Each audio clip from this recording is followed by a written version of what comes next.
Well, I'm very pleased to bring into the program someone you know very well, someone who was responsible for some fantastic reforms that are still working in this state under Governor Scott Walker. It's time to go back to school. If the pandemic has taught us anything, it's that our children need to be in school. Not failed virtual models, but face-to-face learning. We have lived a lost year in K-12 education in this state, thanks to teachers' unions and bad policies. Rebecca Kleefisch, Wisconsin's former lieutenant governor and president of the 1848 Project, has put together a compelling white paper on the topic. She joins us now on the Jay Weber Show. Good morning. How are you, ma'am? I'm great, Matt. Good morning, and happy end of 2020. Let's put some nails in the coffin of this year. Oh, absolutely. And then let's kick the dirt on it. It's more than time. Did you have a Merry Christmas, family and friends?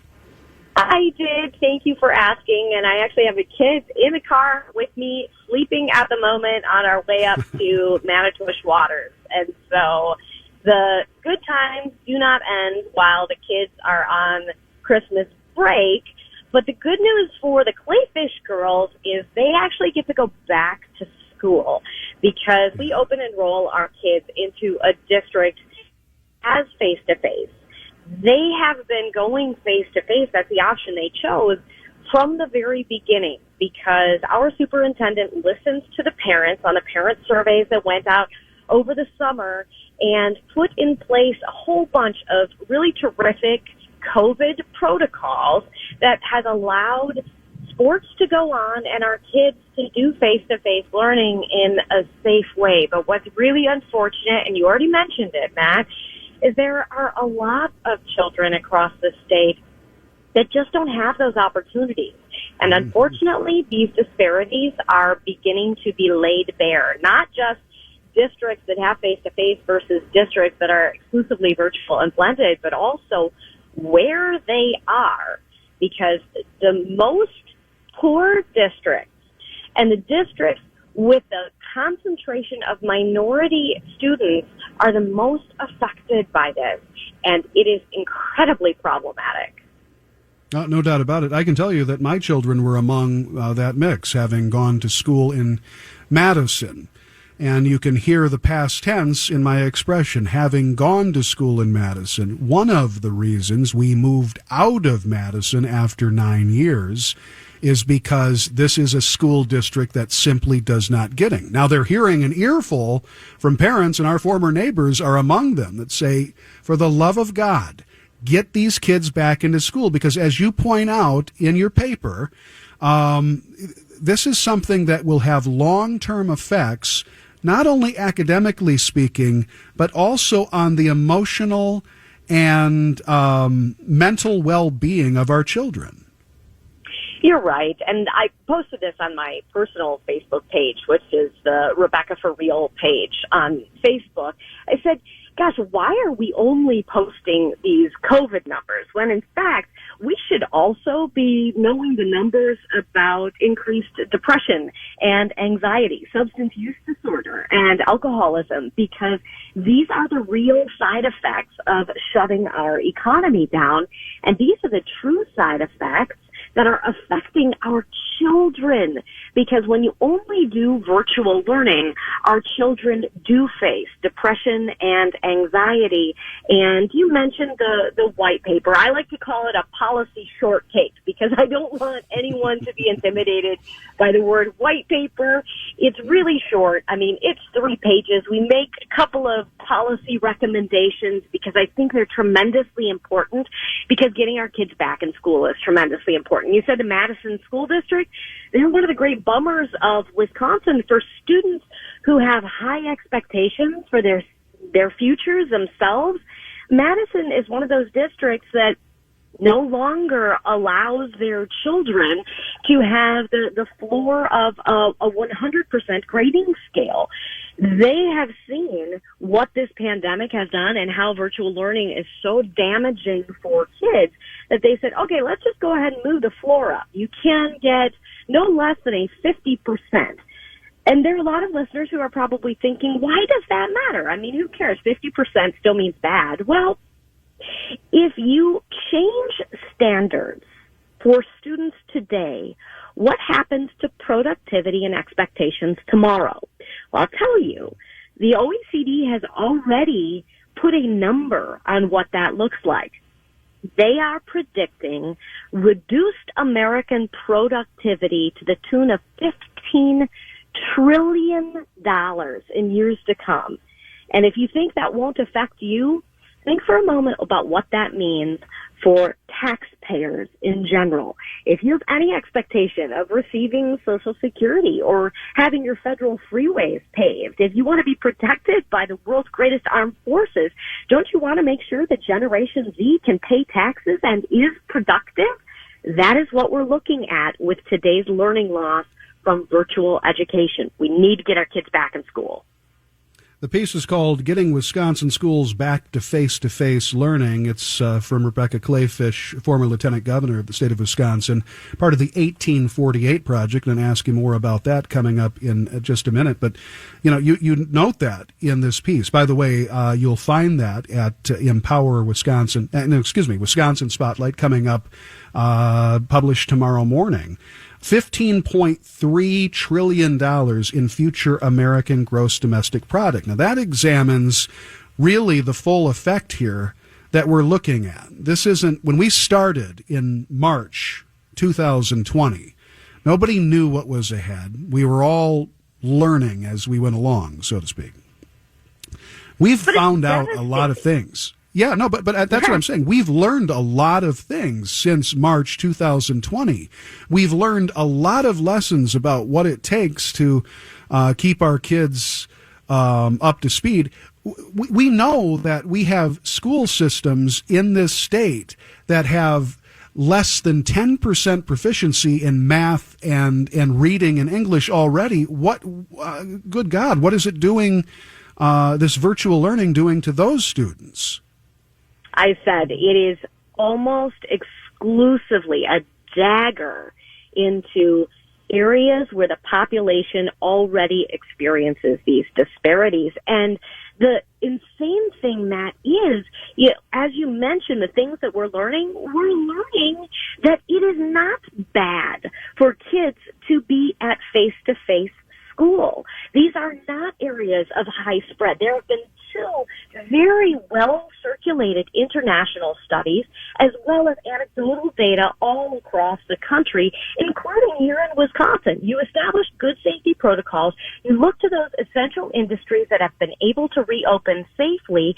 You take the best of those protocols. You reopen your schools so that the long-term damage is going to be limited. And that's what this policy short take is suggesting.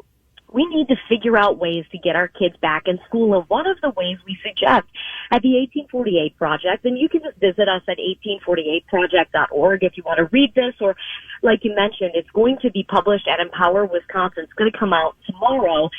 You can see that one of our big issues today is the lack of substitute teachers. One of our advisory board members on the 1848 Project is the superintendent of public schools in Florence, Wisconsin. They are the biggest employer in Florence County. They're the only school district. They're really the only show in town. And so multiple teachers wear many, many hats. And so if they were to experience any sort of outbreak and then make sure that they were doing the proper contact tracing, and regardless of whether people actually were to get positive tests in order to be safe and make people feel secure, they would have to shut down their school system without the proper amount of substitute teachers. And we've seen this across the state. People making the decision to go virtual because in the event of a COVID spread and multiple teachers and many administrators out, how do you fill in those gaps? Well, in the past, you would rely a lot on retired teachers to come in and substitute teach. But what are the groups that are most at risk to COVID-19? Well, we know people of retirement age, right? And so there are a lot of folks who are choosing not to jump back into substitute teaching, particularly because this is something that only pays, just over $100 a day. And on top of that, that the training is going to cost something. We calculated that cost about $384 in hard dollars. But listen to this. Do you know that during this time between February and October, 2.2 million American married women left the workforce? Is there a possibility, Matt, that we are looking at a group of people who could facilitate getting back to face-to-face education? It's time to get creative and use the resources we have. We have $900,000 in CARES money left. Maybe we take, 384 of that and, we train up 500 substitute teachers. Yeah, that's an interesting point, too, and you reflect that in your piece, is that, this is a policy solution, not just laying out the problems.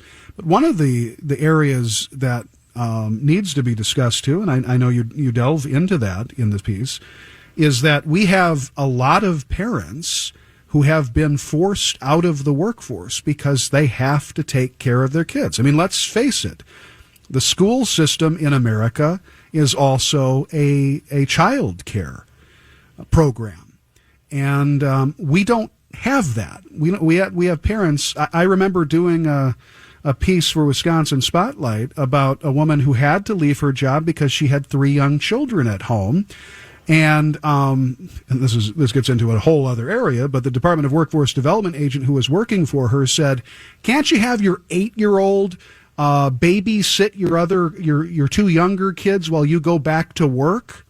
I mean, this is the sort of stuff that people are dealing with, and it's affecting their personal economies. It's affecting their lives on a daily basis. And it's a huge part of this. How do we resolve that other than to get these kids back to school?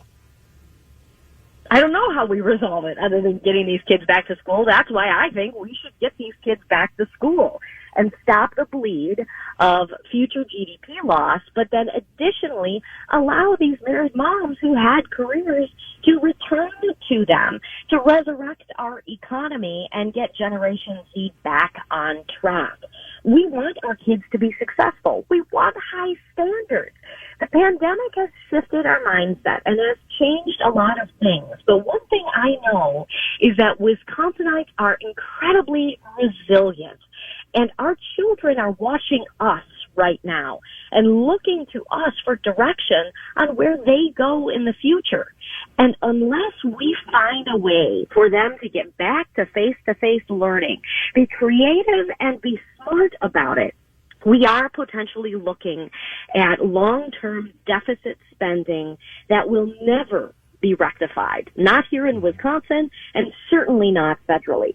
So the time is now for a solution. And I think making sure that we have the right amount of substitute teachers is really a big part of it. But additionally, I think as we look at college students who are graduating into an uncertain economy, we can also look to them. What if we were creative enough to say, every student who's graduating with an associate's or a bachelor's, because if you take a look at the Department of Public Instruction's website, you'll see that those are the requirements. You need an associate's degree to be a substitute teacher. What if our newly graduating college students also graduated with that certification?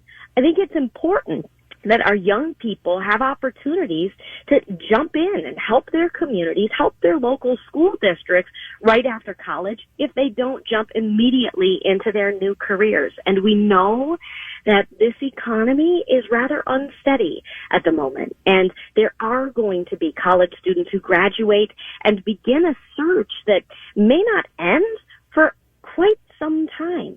So let's build in some solutions. Let's be creative, and let's get our kids back face-to-face learning.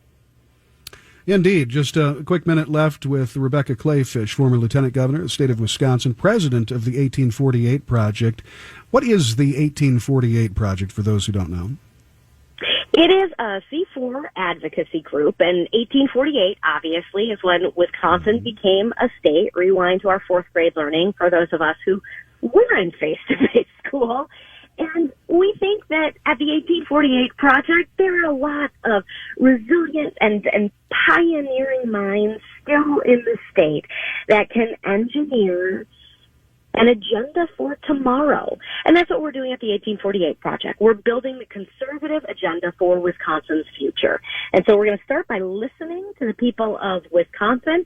Obviously, we've done a lot of research on this, and if you take a look at our social media, you can find it at 1848 Project on Facebook and YouTube and Twitter, as well as 1848project.org.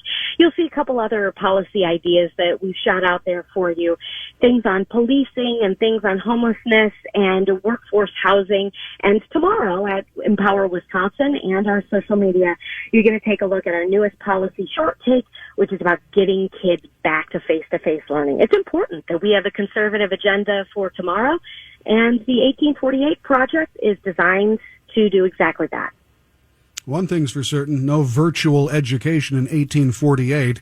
And other things for certain, too, there weren't any teachers' unions to scare local school districts into making them go virtual or to not be in the classroom. That's another element that we didn't get to, but that's an important one, too. I thank you for your time. Again, the piece will run tomorrow in our publication at Empower Wisconsin. Find it there. Always a pleasure. I wish you and your family a very happy, safe, and prosperous New Year.